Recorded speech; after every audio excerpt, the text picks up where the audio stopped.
frequently Christian activists also say, well, the expression separation of church and state is not found anywhere in the Constitution. And that's true. If you look in the Constitution for an expression that says separation of church and state, you're not going to find it. But if you read the First Amendment to the Constitution, you're going to find that clearly in the First Amendment is the idea of the separation of church and state, of religion from politics. Notice what the First Amendment says.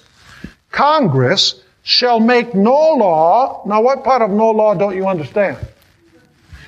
Congress shall make no law respecting an establishment of religion. This is the first clause of the First Amendment.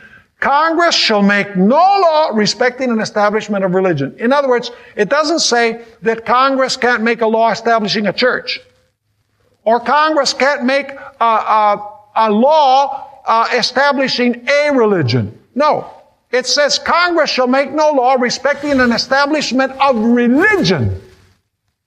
In other words, what the First Amendment forbids is not, favoring one church above another church or one religion above another religion. The First Amendment forbids the Congress from enacting laws that have to do anything with religion. Period. And so the First Amendment, the first clause of the First Amendment says Congress shall make no law respecting an establishment of religion. And then you have the second clause, or prohibiting the free exercise thereof.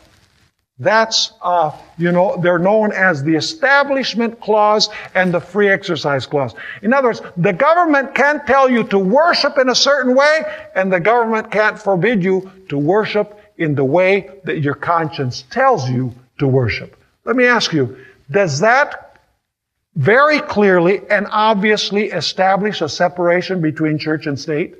It most certainly does. Because the First Amendment says that Congress can't make any law having to do with religion. It cannot tell you to practice religion in a certain way, and it can't forbid you from practicing your religion in a certain way. In other words, there's a separation between the civil power and the religious power. James Madison, who is known as the father of the Constitution, had this to say about the Constitution and the relationship between religion and government. He said this: there is not a shadow of right in the general government to intermingle with religion. Its least interference with it, that is, with religion, would be a most flagrant usurpation. I can appeal to my uniform conduct on this subject that I have warmly supported religious freedom. Is that clear? 1797, the United States signed a treaty. It's known as the Treaty of Tripoli. It was actually approved by the President John Adams.